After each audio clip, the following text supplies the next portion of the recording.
Friends, welcome back to our channel Sultana kitchen. இன்றைக்கி நம்ம வந்து மாதுளை பழத்தில் வந்து கேக் பண்ண போகிறோம். எப்படி பண்ணலாம் பார்க்கலாம் வாங்க. நான் 2 மாதுளை பழம் வந்து உரித்து வச்சுட்டேன்.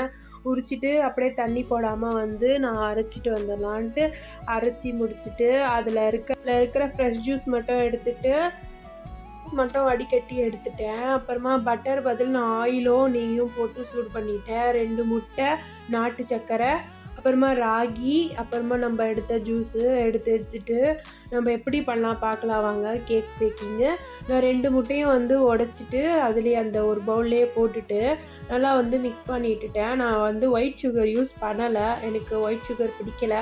சரி நாட்டு சர்க்கரை போட்டு பண்ணலான்ட்டு நாட்டு சர்க்கரை போட்டு நல்லா வந்து மிக்ஸ் பண்ணிக்கிட்டேன். மிக்ஸ் பண்ணிவிட்டு கையோட வந்து ராகி பவுட்ரு அதுவும் வந்து போட்டு அதுவும் நல்லா வந்து மிக்ஸ் பண்ணிக்கிட்டேன். நல்லா வந்து அடிச்சுட்டே இருக்கணும் கைவிடாமல், அப்போ தான் வந்து கேக்கில் வந்து அந்த இது இருக்காது. சைட்லேயே வந்து நான் கோதுமை மாவும் ஆட் பண்ணிவிட்டு நம்ம சூடு பண்ண நெய்யும் ஆயிலும் வந்து அப்படியே வந்து கொஞ்சம் கொஞ்சமாக ஆட் பண்ணி நல்லா வந்து மிக்ஸ் பண்ணிக்கிட்டேன். நல்லா வந்து கைவிடாமல் நம்ம மிக்ஸ் பண்ணணும். மிஷின் இருந்தால் இன்னும் ஈஸியாக இருக்கும். நான் வந்து இல்லைனால கையிலேயே வந்து மிக்ஸ் பண்ணிக்கிட்டேன். நல்லா வந்து மிக்ஸ் பண்ணிகிட்டே இருக்கணும். அப்புறமா வந்து நான் கொஞ்சம் கொஞ்சமாக வந்து அந்த போமோகிரானேட் வந்து அந்த ஜூஸும் வந்து ஆட் பண்ணேன்.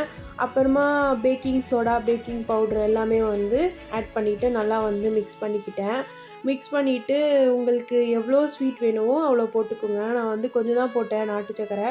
போட்டு முடிச்சுட்டு லாஸ்ட்டில் வந்து நான் டேட்ஸ் வந்து கொஞ்சம் கட் பண்ணி வச்சுருந்தேன். அதுவும் வந்து போட்டுட்டு நல்லா வந்து மிக்ஸ் பண்ணி வச்சுட்டேன். மிக்ஸ் பண்ணிவிட்டு நல்லா அடிச்சுட்டு நான் வந்து என்கிட்ட கேக் பேன் இல்லை, அதனால் நான் வந்து ஒரு டிஃபன் பாக்ஸில் தான் போட்டேன். அதில் போட்டுட்டு உள்ளே வந்து ஆயிலும் வந்து கோதுமை மாவும் போட்டு நல்லா வந்து மிக்ஸ் பண்ணிவிட்டு 30 to 45 மினிட்ஸ் வந்து வச்சுட்டேன். எடுத்து பார்த்தா சூப்பராக இருந்தது. சரி மேலே வந்து நம்ம ஜெல்லி ரெடி பண்ணோன்ட்டு போமோகிரானேட் ஜூஸும் கொஞ்சம் சர்க்கரை போட்டு நல்லா வந்து சூடு பண்ணிட்டேன். அது வந்து கொஞ்சம் ஜெல்லி ஆன உடனே கேக் மேலே அப்படியே கொஞ்சம் கொஞ்சமாக வந்து தடவிட்டு, இது ரொம்ப வந்து ஹெல்த்தியான கேக்கு தான். ஏன்னா நான் ராகியில் செஞ்சுருக்கேன், மைதாவில் பண்ணலை. ராகிலையும் கோதுமை மாவில் பண்ண கேக்கு தான். நல்லா இருந்தது பார்க்க. சரி எல்லாமே வந்து அப்படியே தடவிட்டு கீழே வந்து கட் பண்ணிவிட்டு மேலே வச்சுட்டேன். அந்த ஜெல்லியும் வந்து என்ன பண்ணேன் அப்படியே மேலேயே வந்து ஊற்றி விட்டுட்டேன். சூப்பராக இருந்தது, பார்க்கும்போது நல்லா இருந்தது. சரி மேலேயே வந்து அந்த ஜெல்லி ஃபுல்லாக வந்து ஊற்றிட்டு பார்க்க இப்படி தான் இருந்தது. சாப்பிட்டு பார்த்தா இன்னும் டேஸ்ட்டாக இருந்தது. இந்த வீடியோ உங்களுக்கு பிடிச்சிருந்தா லைக் பண்ணுங்கள், சப்ஸ்கிரைப் பண்ணுங்கள். அதோட நெக்ஸ்ட் வீடியோவில் பார்க்கலாம். Bye friends.